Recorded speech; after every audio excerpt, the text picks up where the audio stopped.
kami doon, Eden. Yung mga plano mo talaga, oh. Palala ng palala. Gumana naman, di ba? Nasaan na yung bata? Nakatakas ang bata. Naku, sayang naman. Alam niyo ba na mas marami pa tayong mahuhuto sa balyenang yun? Di bale, hindi na mahalaga yun. Dahil wala naman akong pakialam sa batang yun.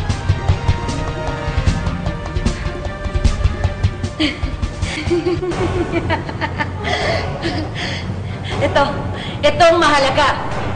Sa wakas, mapapaayos ko na ang mukha ko.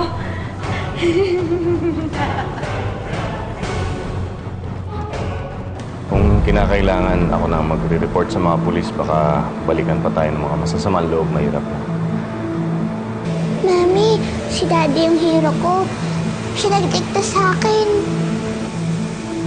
Salamat. Lahat gagawin ko para sa anak natin.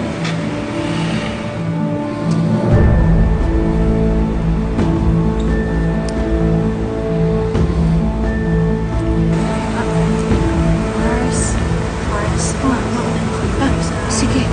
Thank you, Yaya. Mars, kung sinasadya. Thank you, ha. Ano po tulong ninyo? Wala naman may gusto mo kaya ito. Hindi ka ba nasaktan?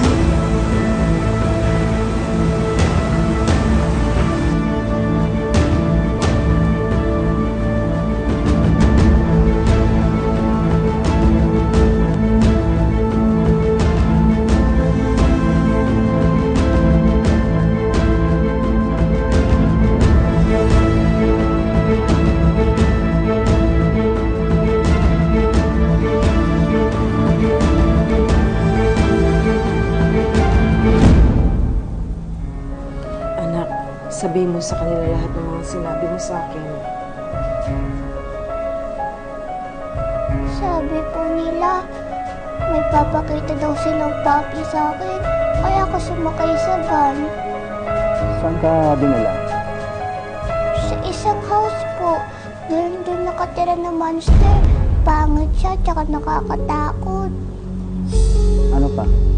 Wala ka bang naalalang narinig o nakita? Mami, friend po ni Isabel yung monster. Isabel? Bakit?